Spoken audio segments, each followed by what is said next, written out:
se mettre dans l'ambiance, on va mettre 2 bougies. C'est joli la bougie quand elle s'allume.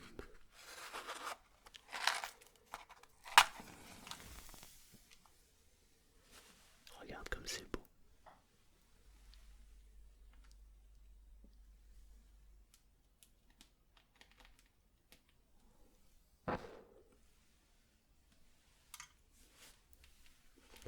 On va déplacer un peu celle-ci. Voilà, parfait. C'est sympa cette ambiance. Cette histoire, elle démarre dans les années 50. Notre héros s'appelle Lucien. Ouais, Lucien, c'est un prénom qui était beaucoup porté dans les années 50. Lucien est écrivain. Il écrit des livres. Il n'a jamais vendu de best-seller, mais il évite sa plume quand même. Bon an, mal an, il arrive à s'en sortir. Il vit avec Lucette.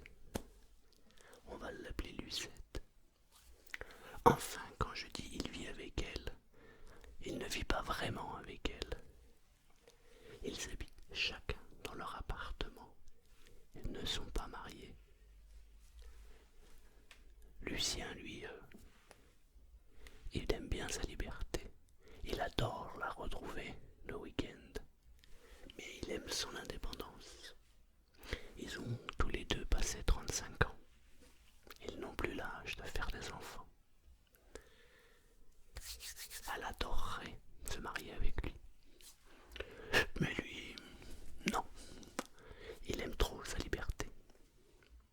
Sa passion, c'est marcher.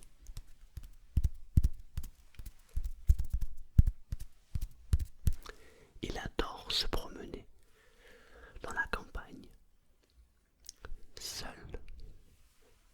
C'est là qu'il écrit ses histoires.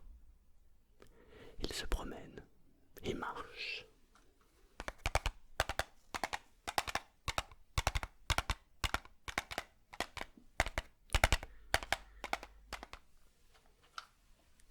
Et en marchant, lorsqu'il découvre un nouveau paysage, alors ça lui donne des idées pour son prochain livre. Au moment où j'ai raconte cette histoire, il est du côté de la Bourgogne. Il a pris sa voiture et ça fait 2 jours qu'il campade dans les prés, dans les forêts en Bourgogne. Le soleil est magnifique, bleu. Pardon, pas le soleil, le ciel. Le ciel est bleu. C'est très très joli.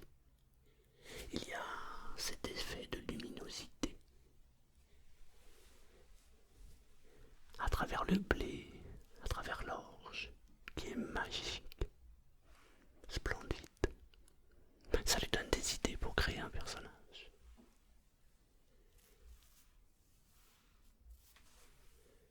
Avant de partir, sa chérie lui a offert un mouchoir qu'elle a brodé elle-même. À cette époque, on respectait la nature. On n'utilisait pas des mouchoirs jetables. Les mouchoirs étaient brodés et celui-ci était très très joli. Sa bien-aimée lui avait fait un très très joli dessin. Ça représentait une porte, une majestueuse porte. Elle ne sait pas d'ailleurs d'où elle a eu cette idée. C'est une image qu'elle a eue comme ça. Et alors qu'il se promène, tout à coup, le vent se met à tourner. Et on peut voir au loin des nuages qui se forment. Le ciel passe du bleu au gris et tout à coup au noir.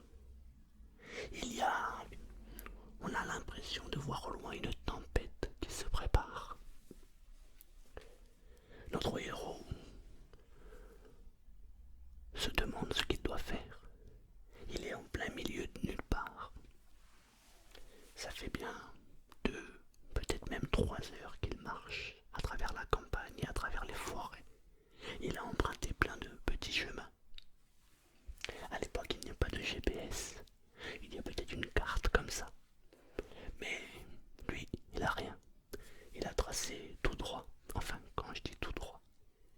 Il a pris aussi des chemins tortueux, mais ces nuages ont l'air menaçants. D'ailleurs, on peut entendre au loin le tonnerre qui gronde. Il se dit que il serait peut-être agréable de trouver un endroit pour se mettre à l'abri le temps que l'orage passe. Alors il regarde autour de lui et il voit pas grand-chose. Il voit qu'au bout là-bas, il y a la forêt. Alors, sans se poser de questions, il se dirige droit vers la forêt. Et il marche de plus en plus vite.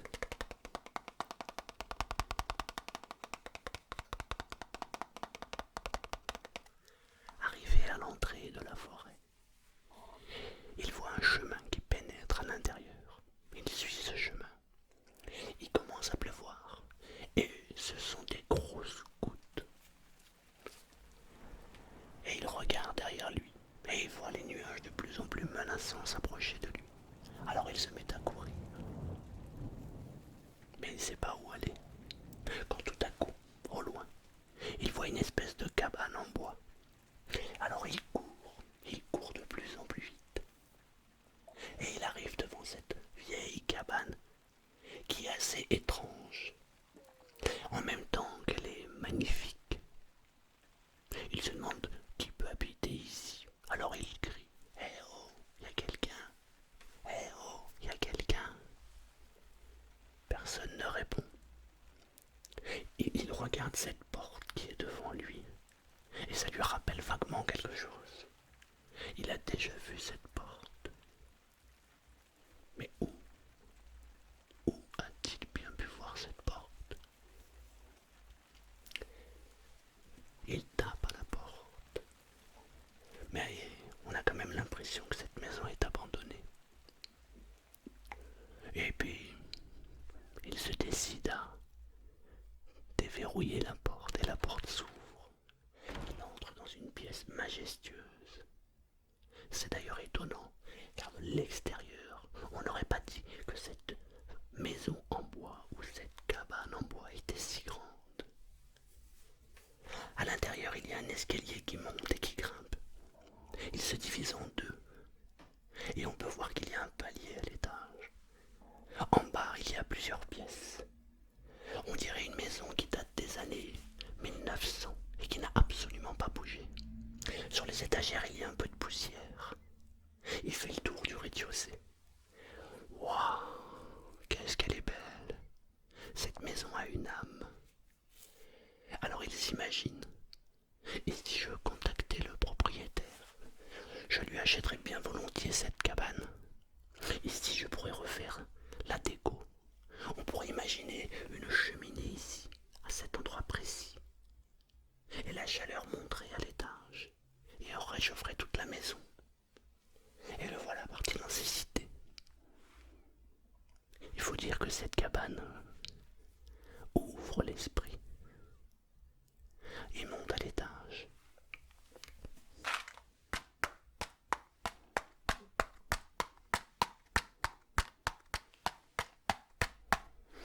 Arrivé à l'étage, il se dirige vers une pièce. Oh, il y a un homme. Il y a un homme à la fenêtre. L'homme se tourne et le regarde avec un regard menaçant. Oh, il prend peur. Monsieur, excusez-moi, je suis désolé. Je savais pas qu'il y avait quelqu'un. J'ai appelé en bas, j'ai même crié. Mais il pleut. J'ai vu votre maison. Et je me suis dit peut-être que je devais me protéger. Peut-être était-ce un signe du destin. L'homme ne répond pas. Il le regarde avec un regard pénétrant. Il a une grande barbe, bien blanche. Il a des cheveux longs, attachés. Très très étonnant, car dans cette époque, on n'avait pas les cheveux longs. C'était plutôt la mode aux cheveux courts. Cet homme a l'air étonnant, bizarre. Notre héros ne sait plus quoi faire, ne sait plus quoi dire. Et l'homme le regarde, encore plus menaçant. Il tend l'oreille. Oh, la pluie a cessé. Il sort.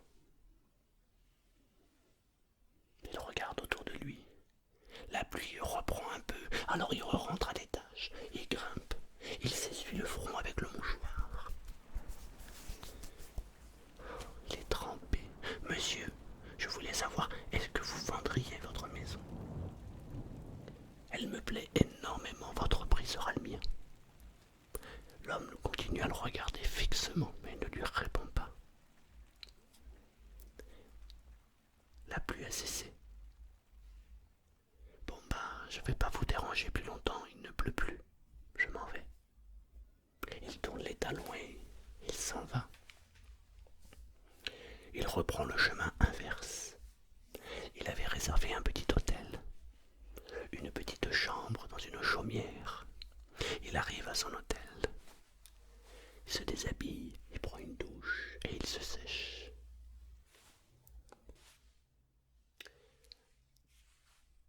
Une fois qu'il est totalement rhabillé, il descend à la salle du restaurant et se restaure.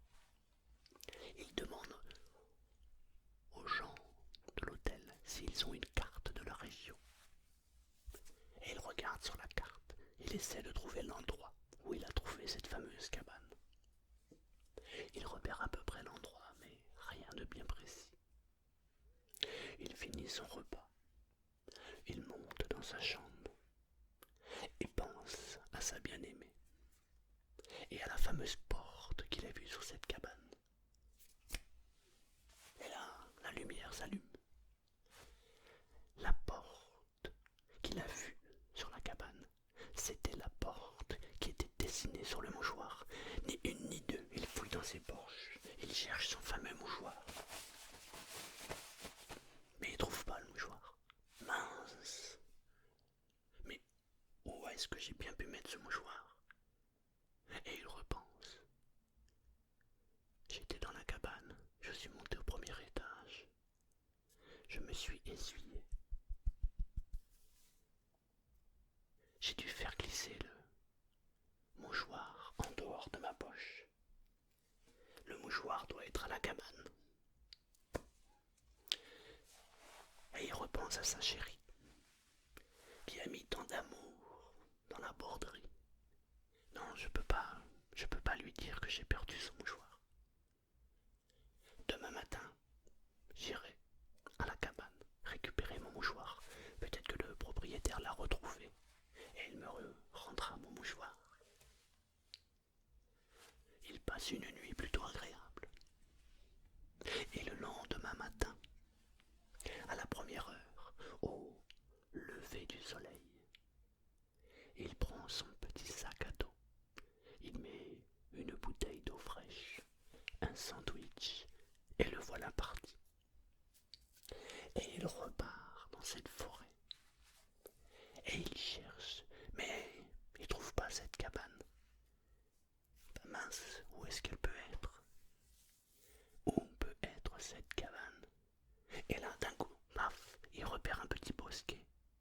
Tiens, ça ressemble à cet endroit que je suis passé hier. Alors il traverse. Et là, il arrive nez à nez devant une porte. Cette fameuse porte. Il se frotte les yeux.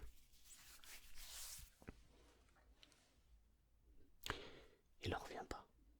Qu'est-ce qui s'est passé? Il n'y a plus de maison, il n'y a plus de cabane, il n'y a plus rien, il n'y a qu'une porte. Mais on peut constater qu'autour de cette porte, il y a les vieilles ruines d'une ancienne maison. Mais ça ne peut pas être cette maison. Hier, je suis bien entré dans cette maison, je me suis abrité de la pluie. Pourtant la porte, c'est bien cette porte. Il lève les yeux. Au niveau du premier étage, là où il y avait cet escalier majestueux. Il plisse les yeux. Oh, mon Dieu, au niveau du premier étage, pratiquement à l'endroit où il était positionné la veille, là où il y avait cet homme qui le regardait avec un regard pénétrant, il y a le mouchoir qui est accroché à une branche. Wow. Ai-je rêvé?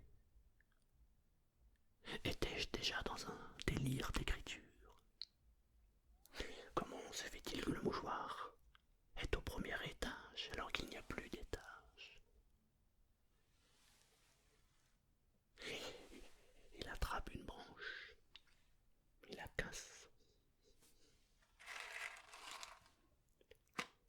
et il essaie d'attraper son mouchoir.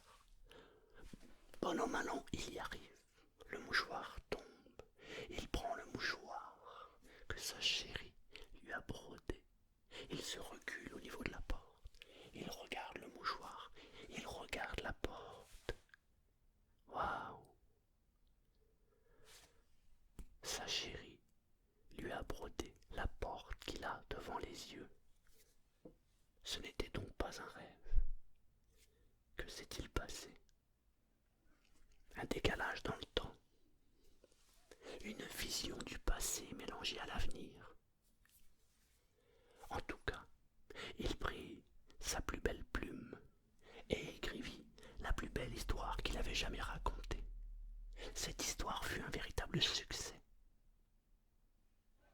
Mais personne ne sut qu'elle était tirée d'une histoire vraie, totalement fausse. Waouh! Parfois, la vie est étonnante. Et les histoires aussi sont étonnantes. À bientôt.